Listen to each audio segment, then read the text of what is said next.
네, 오늘도 이제 계시록 15장부터 시작을 하겠습니다. 계시록 15장, 16장은 일곱 대접재앙에 관해서 말씀하고 있고, 계시록 15장은 일곱 대접재앙의 서론이라고 할 수가 있습니다. 또 하늘에 크고 이상한 다른 이적을 보매 일곱 천사가 일곱 재앙을 가졌으니 곧 마지막 재앙이라. 하나님의 진노가 이것으로 마치리로다. 또 내가 보니 불이 섞인 유리바다 같은 것이 있고 짐승과 그의 우상과 그의 이름의 수를 이기고 벗어난 자들이 유리바닷가에 서서 하나님의 검은 고를 가지고 하나님의 종 모세의 노래 어린 양의 노래를 불러 가로되 주 하나님 곧 전능하신 이시여 하시는 일이 크고 기이하시도다. 만국의 왕이시여 주의 길이 의롭고 참되시도다. 아멘. 잠깐 기도하겠습니다. 할렐루야. 좋으신 우리 주님 감사합니다. 오늘도 저희들 말씀을 배우게 하셨사오니 이 시간에도 성령께서 함께 하시고 친히 가르쳐 주시오며 주님을 사랑하는 마음이 불같이 일어나게 하여 주시옵고 큰 확신에 서서 끝까지 충성을 다하는 우리 모두 되게 하여 주시옵소서. 감사하며 우리 주 예수님의 이름으로 기도드리옵나이다. 아멘. 이 마지막 재앙, 일곱 대접재앙, 제가 이미 말씀드렸듯이 우리는 계시록을 해석함에 있어서 일곱 인재앙, 그리고 일곱 나팔재앙, 그리고 일곱 대접재앙의 관계를 잘 알아야 됩니다. 이 관계를 잘 모르면 계속해서 직선으로 이렇게 해석을 하다 보면 예수님의 재림이 한 7번 나와요. 그러면 해석이 안 되겠죠. 7번이 아니라 5번 이렇게 나오는데 이렇게 하면 해석이 어려워집니다. 그러니까 이미 말씀드린 대로 일곱 인재앙은 계시록의 서론, 그러니까 책으로 말하면 목차 같은 것입니다. 목차. 그래서 6장에 그 인재앙이 나오는데 그 인재앙들을 통과한 사람들은 누구냐? 그것은 7장에 나와 있는 하나님의 인을 받은 자들이 이제 하나님 보좌 앞에서 정말 구원하심이 보좌에 앉으신 우리 하나님과 어린 양에게 있도다 하면서 승리의 찬송을 부를 수 있게 되는 것을 말씀합니다. 그래서 결론적으로 4장으로부터 7장까지가 한 단락을 이룬다 이렇게 말씀을 드렸습니다. 그리고 이제 나팔재앙 8장부터 11장까지 나와 있는 나팔재앙은 바로 계시록의 본론이라고 할 수가 있고 본론이라고 할 수가 있고 이제 15장부터 나와 있는 이 말씀들은 이것이 바로 결론, 심판이죠.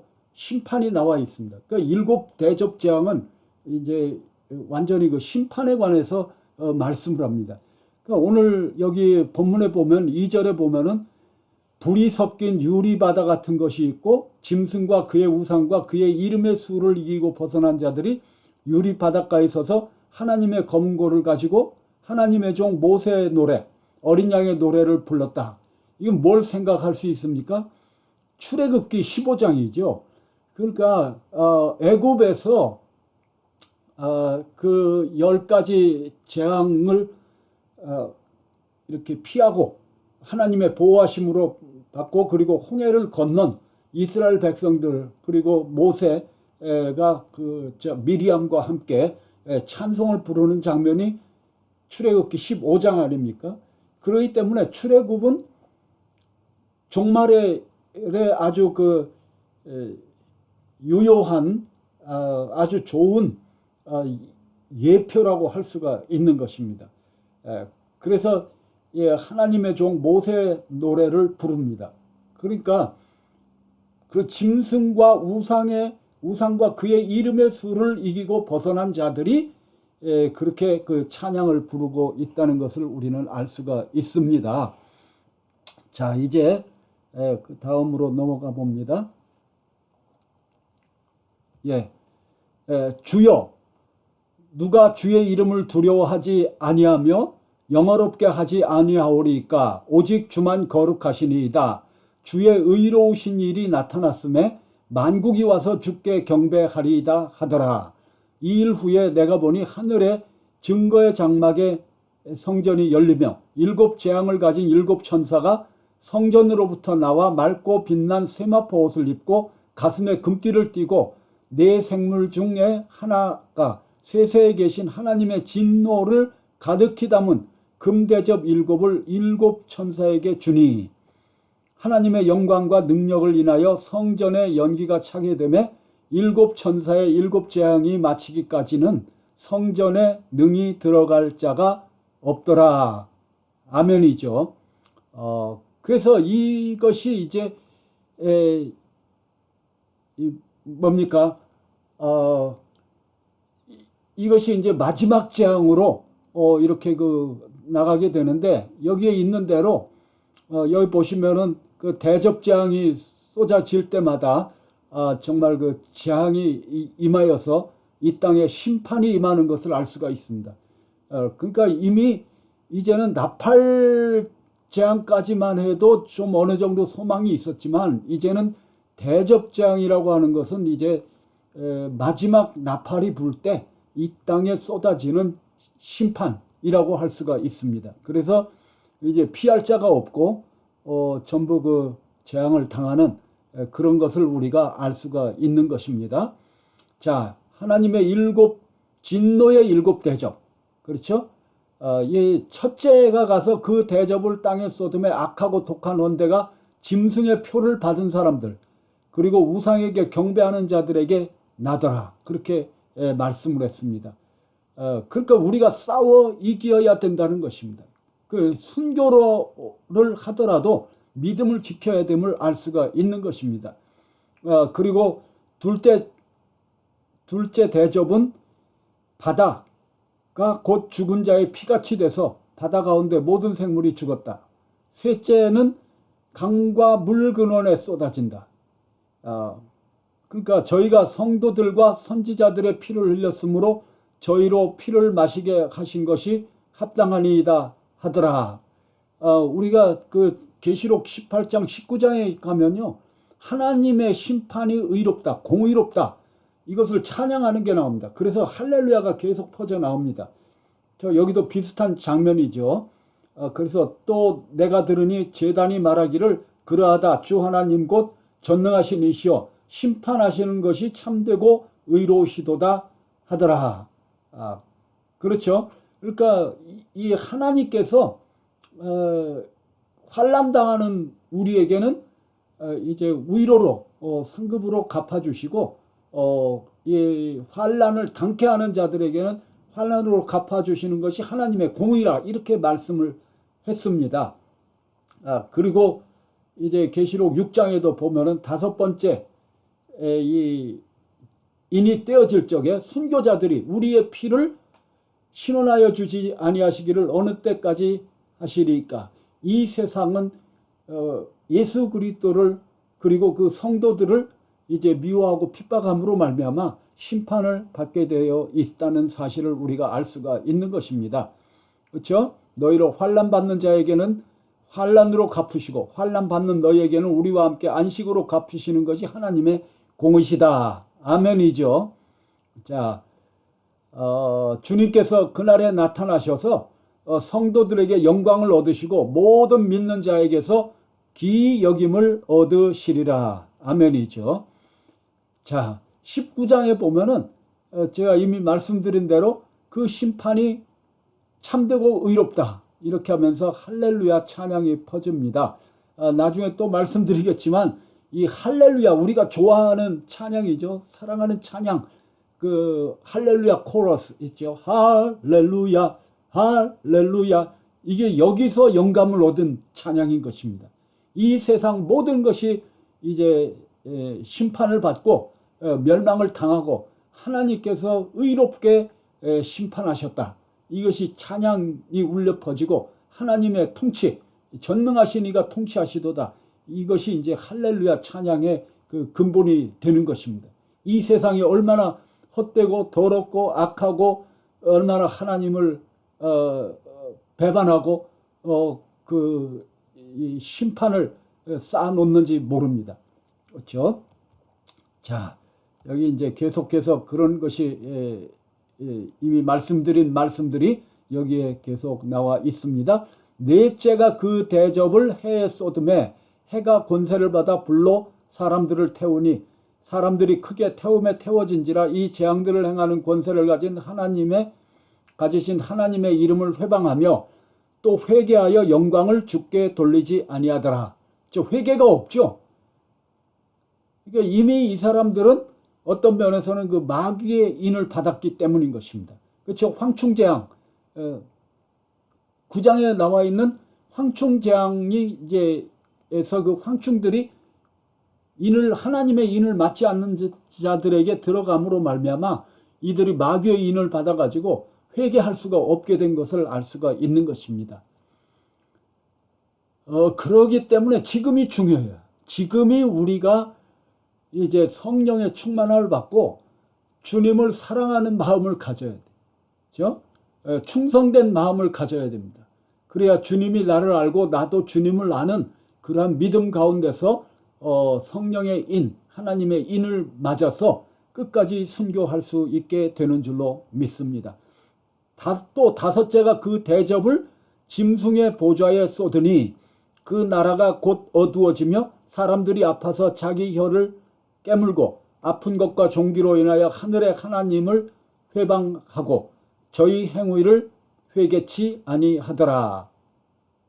여러분, 여기서 우리가 생각을 해야 될 것은 짐승의 보좌입니다. 짐승의 보좌. 여러분, 짐승의 보좌가 어디 있을까요? 어디 짐승의 보좌가 짐승은 누굽니까? 적그리스도죠. 적그리스도의 보좌. 이건 마귀의 보좌가 아닙니다. 이것은 짐승의 보좌. 적그리스도의 보좌는 이 땅 어디엔가에 있을 것이라는 것입니다. 그렇죠? 적그리스도의 보좌. 그것이 바벨론 이락이든지 로마든지 사우디든지 어디 터키든지 어디든지 이것은 바로 이 지역 어떤 도시를 말씀하고 있다는 것을 알 수가 있는 것입니다. 이것을 상징화해 가지고 어디 어떤 그런 것으로 상징적인 어떤 그런 것으로 생각하면은 정말 그 답이 없겠죠. 자, 여섯째가 그 대접을 큰 강 유브라데에 쏟음에 강물이 말라서 동방에서 오는 왕들의 길이 예비되더라. 또 내가 보매 개구리 같은 새 더러운 영이 용의 입과 짐승의 입과 거짓 선지자에서 입에서 나오니, 그러니까 이거는 귀신의 영이 이제 역사해가지고 땅의 임금들을 모아서 아마겟돈이라는 곳으로 모아서 이제 아마겟돈 전쟁을 일으키는 것을 말씀하고 있습니다. 그러니까 이 세상에 일어나는 전쟁들이 그냥 어떤 나라들의 어떤 유익과 이런 컨플릭 이런 것 때문에 일어나는 것 같지만, 그러나 사실은 그게 아니라 뭐예요? 하나님께서 모든 것을 그 보좌에서 역사하시고 영들을 보내서 허락하셔서 그것들을 이제 일어나게 하신다는 것을 우리가 알 수가 있는 것입니다. 그러니까 그걸 허락하는 거죠. 개구리 같은 새 더러운 영, 용의 입, 짐승의 입, 거짓 선지자에서 입에서 나오는 이런 것들도 하나님의 통치 아래에 있다는 사실을 우리는 분명히 알아야 되는 것입니다. 이것을 그냥 하나님의 그 어떤 섭리 아래서 일어나고 있다는 사실을 알 수가 있는 것입니다. 자, 여기 유브라 대강이 있지 않습니까? 그러니까 유브라 대강은 분명히 이라크에 있는 강이죠. 이것마저도 어떤 영적으로 옛날에는 그 북방 이쪽이 그 대적하고의 그 경계선으로 이렇게 상징적인 그런 것으로 많이 해석이 돼 왔지만, 다시 말씀드리자면 이것도 어떤 면에서는 이제 이 지리적으로 물리적으로 우리가 해석을 할 수 있다. 자, 여기 보시면은 일곱째가 그 대접을 공기 가운데 쏟음에 큰 음성이 성전에서부터 보좌로부터 나서 가로되 되었다 하니 번개와 음성들과 내성이 있고 또 지진이 있어 어찌 큰지 사람이 땅에 있어 오므로 이같이 큰 지진이 없었더라. 큰 성이 세 갈래로 갈라지고 만국의 성들도 무너지니 큰 성 바벨론이 하나님 앞에서 기억하신 바 되어 그의 맹렬한 진노의 포도주 잔을 받음에 각 섬도 없어지고 산악도 간데 없더라. 또 중수가 한 달란트나 되는 큰 우박이 하늘로부터 사람들에게 내림에 사람들이 그 박제로 인하여 하나님을 회방하니 그 재앙이 심히 큼이더라. 이러한 재앙이 일어나도 사람들은 마음이 이미 굳어져 가지고 하나님을 회방하고요, 회개치 않는 것입니다. 이것은 물론 이제 마지막 심판이 일어났기 때문에 이제 하나님의 진노의 포도주 잔을 받는 것을 알 수가 있는 것입니다. 그래서 일곱째 나팔, 그리고 일곱 번째 일곱 대접과의 그 관계를 어떻게 할 수가 있느냐. 여러분, 이제 여기서 우리가 알아야 되는 것은 항상 우리는 신약과 구약을 이렇게 살펴봐야 돼요. 그래서 언제 나팔이 불었고 언제 어떤 그 영적인 일이 일어났는가. 제가 언제 이미 전에도 말씀드렸듯이 여호수아서의 메시지는 바로 계시록의 메시지와 같다. 그건 뭡니까? 싸워 이기고 가나안 땅을 차지하라는 것입니다. 싸워 이기고 새하늘 새 땅에 들어가라는 거죠. 그러니까 가나안 땅에 들어갈 때 그 치룬 전쟁이 뭡니까? 그 가장 중요한 전쟁이 여리고 성의 전쟁인 것입니다. 거기에 일곱의 비밀이 나와 있고 거기에 일곱 나팔과 일곱 대접의 관계가 거기 나와 있는 것입니다. 그 비밀을 우리가 풀면 이게 바로 이거구나, 이렇게 해서 분명히 우리가 계시록을 잘 해석할 수 있게 되는 것입니다. 자, 보세요. 하나님의 나팔로 친히 하늘로 쫓아 강림하신다. 죽은 그리스도 안에서 죽은 자들이 먼저 일어나고 그 후에 우리 살아남은 자도 저희와 함께 구름 속으로 끌어올려 공중에서 주를 영접하게 하시리니 그리하여 우리가 항상 주와 함께 있으리로다. 그러니까 이 하나님의 나팔, 마지막 나팔이죠. 마지막 나팔이 불 때 이제 이 세상은 멸망을 당하고 이 세상은 우리 주와 그 그리스도의 나라가 돼서 그가 세세토록 왕노릇 하신다. 그렇게 말씀하고 있는 것입니다. 그렇죠? 마지막 나팔에 순식간에 호련히 변화한다. 이렇게 말씀하고 있는 것입니다. 자, 마지막 나팔과 이 일곱 번째 나팔은 거의 같은 것이라는 사실을 우리가 이해를 해야 되는 것입니다. 이것이 마지막 심판이기 때문이죠. 자, 19장, 계시록 19장에 보면은 이 아마겟돈 전쟁이 나와 있죠. 그렇죠? 하늘이 열린 것을 보니 보라, 백마와 탄자가 있으니 재림하시는 예수 그리스도의 모습입니다. 그 이름은 충신과 진실이라. 그가 공의로 심판하였며 싸우더라.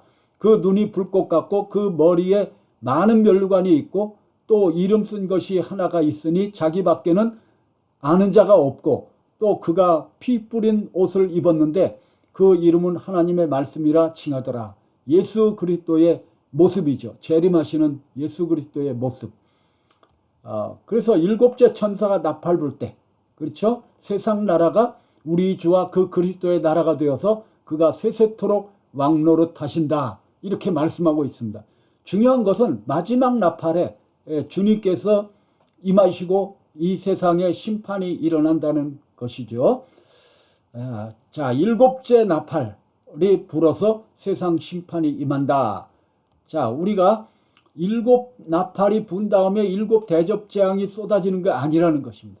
다시 말씀드리자면 이것을 일직선으로 이렇게 나타나는 것으로 인재앙, 나팔재앙, 대접재앙이 일어난다고 해석하면 주님이 몇 번 재림해요? 5번 재림하는 것입니다. 그러면 이게 해석이 어려워지는 것입니다. 그것이 아니고 일곱 번째 대접이 쏟아져서 세상이 심판을 받음과 동시에 일곱 번째 나팔이 부는 것입니다. 자, 그래서 구약에서 우리는 그 원리를 찾아볼 수 있는데 그것은 바로 여리고 성이 멸망당할 때 뭐가 나왔어요? 일곱 제사장, 일곱 나팔, 그리고 일곱 번 돌고 일곱 번째, 그렇죠? 일곱째 날에 일어난 것을 알 수가 있는 것입니다. 여기 보면은 엿새 동안 제7일에 성을 일곱 번 돌고 그래서 이제 멸망하게 되는 것입니다. 그러니까 이 일곱이라는 숫자가 사실 계시록에서 계속 나옵니다. 계시록에도 계속해서 일곱이 나오죠.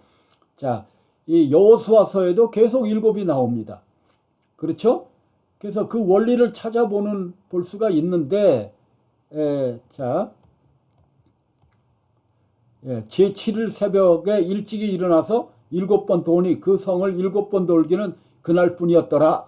7번째 제사장들이 나팔을 불 때에 여호수아가 백성에게 이르되 외치라 여호와께서 너희에게 이 성을 주셨느니라. 그래서 여리고 성의 중요성은 뭐냐면 여리고 성을 차지하느냐 못 차지하느냐, 이것의 성패에 따라서 가나안 땅을 차지하느냐 못 차지하느냐, 이것이 달려 있는 것입니다. 그때 이스라엘 백성들은 사실 그냥 순종하는 것뿐이었죠. 아무 말도 하지 않고 원망하고 뭐 이렇게 해서 되겠습니까? 뭐 여러 가지 말을 토를 닫지 않았어요. 그냥 순종한 것입니다. 그럴 때 이제 승리하게 된 것을 알 수가 있는 것입니다. 그래서 이 여리고성은 아주 굉장한 두께와 높이로 지어졌고, 이것이 여리고성 위에는 차가 이렇게 지나갈 수 있을 정도로 그렇게 이제 두껍게 아주 그 높이, 굉장히 높이로 지어졌습니다.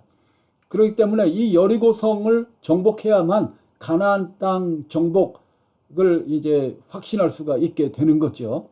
그래서 이제 이스라엘은 가나안 땅을 차지할 수 있었던 것입니다. 여리고성 전투는 가나안 정복의 결정적인 전투였습니다. 마찬가지로 신약의 성도들도 마지막 나팔 소리와 대접의 순간까지 믿음의 싸움, 적그리스도의 대환란을 이기고 새 하늘 새 땅에 들어가게 된다는 사실인 것입니다. 자, 다음 도표를 보시면은 여러분들이 이제 확실하게 깨닫게 될 것입니다. 자, 보세요. 첫 번째, 두 번째, 세 번째, 네 번째, 4일, 5일, 6일, 7일째에 이제 7번 도르라고 그랬어요. 그렇죠? 그리고 가나안 땅에 들어갔습니다. 그렇죠? 이것을 이제 신약에 비춰보면 첫 번째 나팔, 두 번째 나팔, 세 번째 나팔, 네 번째 나팔, 다섯 번째 나팔, 여섯 번째 나팔, 일곱 번째 나팔, 이것이 이제 불 때 여기에 뭡니까? 일곱 대접이 그 재앙이 일어나 가지고 결국은 이제 세상 나라가 멸망하고 그리스도의 나라가 이루어지는 것을 우리가 알 수가 있는 것입니다. 확실하죠? 그러니까 우리는 항상 신약에서 풀리지 않으면 구약을 살펴봐야 돼. 그리고 구약에서 모르는 것은 우리는 신약을 살펴봐야 됩니다. 제가 어디서도 말씀드렸듯이 어떤 여성 신학자는 말하기를 구약은 신약을 잉태하고 있다, 이렇게 그런 표현을 했습니다. 자, 역사적 전천연설의 성경적 증거, 다시 이제 말씀드리자면 역사적 전천연설이 제가 볼 때는 가장 성경적인 그런 그 뭐라고 그럴까요?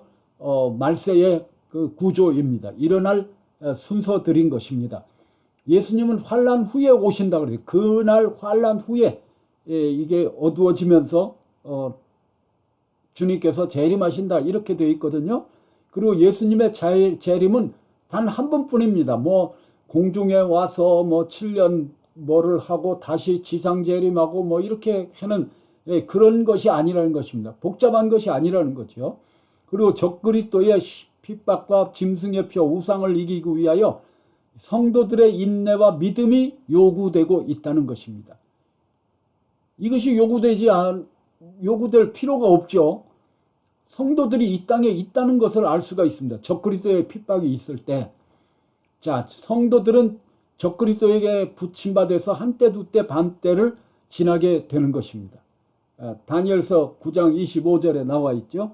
그리고 7번째 마지막 나팔이 불어야 예수님의 재림과 성도들의 휴거가 이루어지게 된다는 사실이죠. 그리고 적그리스도의 출현 후에 예수님이 오십니다.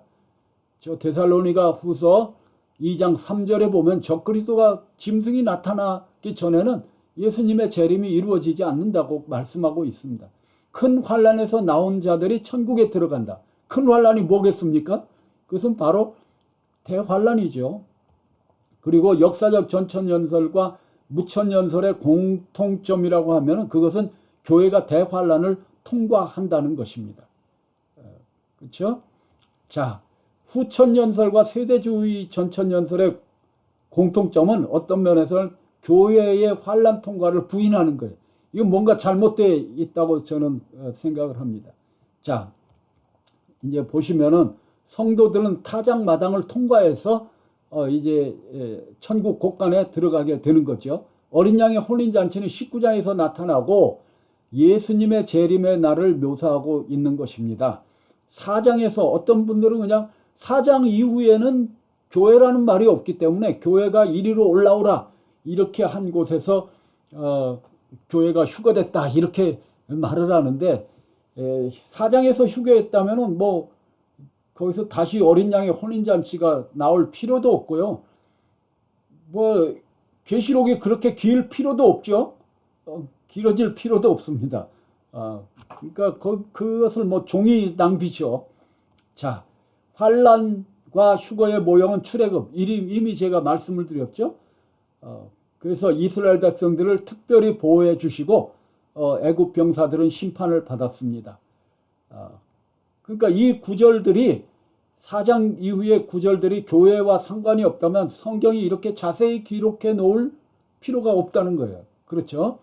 그러니까 우리들에게 적용이 되기 때문에 바로 이때다라는 것을 깨닫게 하시기 위해서 이렇게 하나님께서 기록해 주신 말씀이라는 것을 우리가 알 수가 있는 것입니다.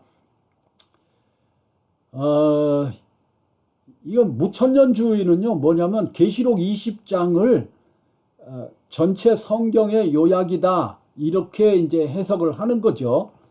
그러니까 천년이 없다는 거예요. 천년이 없다. 이건 다 그 천년은 상징적인 것이다. 환란 통과 후에 그냥 오는 것이고 20장은 그냥 상징이다. 이렇게 보는 거죠. 다시 이제 한번 이렇게 뭡니까 예수 그리스도의 십자가 사건으로 말미암아 마귀가 이제 묶임을 받고 무적행에게 갇힌 것이다. 이렇게 이제 해석을 하는 거죠. 그리고 이제 리플레이스먼트 세어리라는 것은 이스라엘은 신약에서 교회로 대치되었기 때문에 더 이상 예언적 의미가 없다.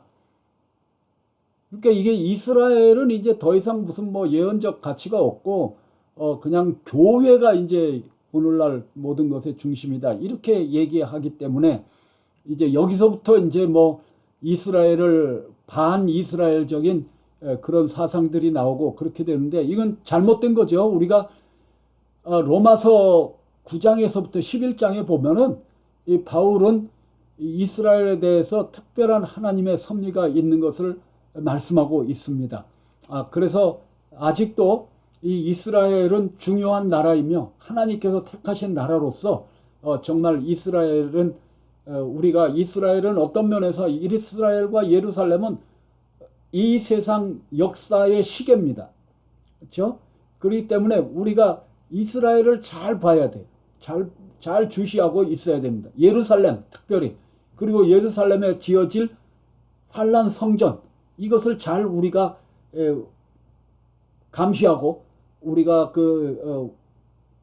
이거 살펴보고 연구하면서 깨어 있어야 되는 것입니다. 문자적으로 계속해서 이렇게 해석하려고 하는 것이 바로 세대주의죠.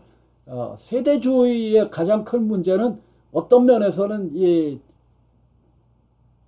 종말에 있어 가지고 구원론에 있어서 좀 문제가 있는 것 같아요. 마지막에 구원받는 것이 어떤 면에서 구원의 조건이 오직 믿음, 오직 예수 그리스도 이런 것이 아니라 이제 행위에 약간 의지하는 그런 면이 있고 그 날짜를 자꾸 이제 계산하려는 그런 경향이 있습니다. 자, 17장 가면은 붉은 짐승을 탄 음녀가 나옵니다. 이것이 이제 중요한 그 말씀이 되겠는데요. 여기 보시면은 잠깐만 읽고 오늘 마치도록 하죠. 7 대접을 가진 7 천사 중 하나가 와서 내게 말하여 가로되 이리 오라. 많은 무리 위에 앉은 큰 음녀에 받을 심판을 내게 보이리라. 이렇게 그 많은 무리 위에 앉은 큰 음녀에 받을 심판을 보이리라. 이 큰 음녀는 바벨론인데 그 심판은 이제 18장에 자세히 설명이 되어 있죠. 그리고 이 음녀의 바벨론의 정체가 17장에 나와 있는 것입니다. 그래서 땅의 임금들로 더불어 음행하였고 땅에 거하는 자들도 그 음행의 포도주에 취하였다 하고, 자 여기 보시면은 여자가 붉은빛 짐승을 탔는데 그 짐승의 머리에 몸에 참남된 이름들이 가득하고 7머리와 10뿔이 있으며, 그렇죠? 이 짐승이 어디 나옵니까? 13장에 나오죠. 짐승 적그리스도죠. 그러니까 적그리스도와 바벨론 음녀가 이제 합력해서 일을 하는 것을 알 수가 있습니다. 그러니까 이 여자가 짐승을 탔다. 이것은 여자가 짐승을 이렇게 뭐라 그럴까요? 영향력을 행사한다. 또는 이제 반대로 짐승이 이 여자를 힘입고 일을 한다. 이렇게 생각을 할 수 있고, 7머리는 나중에 이제 설명이 나오겠지만 이미 말씀을 한번 드렸지만 이 세상 역사에 나타날 적그리스도적인 제국들을 의미하고 있습니다. 애굽, 아수르, 바벨론, 그리고 메데파사, 그리스, 롬, 신로마, 그리고 이제 8번째는 이제 적그리스도적인 그런 나라인 것을 알 수가 있습니다. 10뿔 나라죠. 어쨌든 이 여자는 자줏빛과 붉은빛 옷을 입고 금과 보석과 진주로 꾸미고 손에 금잔을 가졌는데 가증한 물건과 그의 음행에 더러운 것들이 가득하더라. 나중에 이제 해석이 그게 누군가, 여기 보면은 큰 바벨론이다, 땅의 음녀들과 가증한 것들의 엄이라, 또 성도들의 피와 예수의 증인들의 피에 취하였다. 이런 힌트들이 많이 나오죠. 이것들을 보면은 굉장히 사치하고요. 그리고 여러 가지 우상과 하나님을 모독하는 그런 것들이, 가증한 것들이 나와 있고요. 그리고 핍박하고 정말 바벨론의 정체에 대해서 여러 가지 설들이 있는 것을 알 수가 있습니다. 그래서 이제 그 비밀을 가르쳐 준다. 물론 이제 바벨론의 한 가지 정체는 배도한 교회다. 이렇게 이제 말씀을 하죠. 또 넓은 의미에서는 이 세상 전체, 인본주의, 그죠? 바벨탑을 연상하죠. 바벨탑은 뭡니까? 인간들이 하나님처럼 높아지려고 하는 인본주의. 인본주의는 뭡니까? 하나님 없이도 이상 세계를 건설할 수 있다는 거 아닙니까? 인간의 모든 문제를 해결할 수 있다. 그래서 과학 만능, 물질 만능주의 같은 인간의 어떤 철학과 이런 것들로서 하나님을 대체하는 인본주의, 인본중심, 하나님의 어떤 통치를 거부하고 자기들의 나라를 세우려고 하는 거 아닙니까? 어쨌든 이제 나중에 가면은 이 비밀을 가르쳐 준다 그랬어요. 여자의 비밀, 그리고 7머리와 10뿔을 가진 짐승의 비밀, 이것을 가르쳐 주신다 그랬습니다. 그러니까 그 짐승은 뭐예요? 시방은 없으나 장차 무저갱에서 올라와 멸망으로 들어갈 자다. 그래서 이 짐승이 바로 놀라운 영향력을 세계의 세상에서 발휘할 것을 알 수가 있습니다. 그렇죠? 물론 이것은 이제 적그리스도를 말씀하는 거죠. 자, 여기 이제 보면 정체가 나오죠. 5은 망하였고, 5은 누굽니까?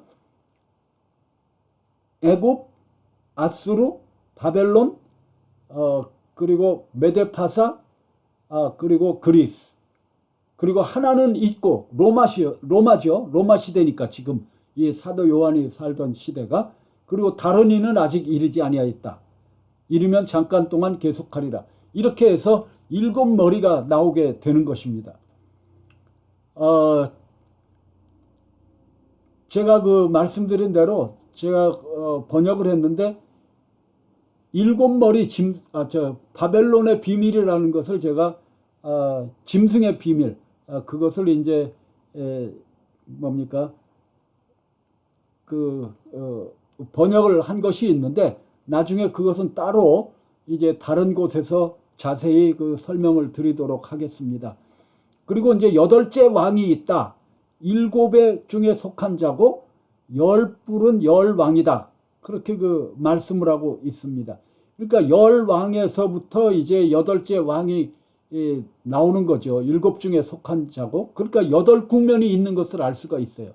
저 7째 중에서 이제 8째가 작은 뿔이죠. 작은 뿔. 그 다니엘서에 의하면 작은 뿔. 그래서 이제 이것이 나오는 것을 알 수가 있습니다. 10뿔 나라에서 이제 작은 뿔이 나오게 되는 거죠. 그래서 자 여기 이제 보시면은 저희가 어린 양으로 더불어 싸우려니와 어린 양은 만주의 주시오 만왕의 왕이심으로 저희를 이기실 터이요 또 그와 함께 있는 자들 곧 부르심을 입고 빼내심을 얻고 진실한 자들은 이기리로다. 또 천사가 말하되 내가 본 바 음녀의 앉은 물은 백성과 무리와 열국과 방언들이라.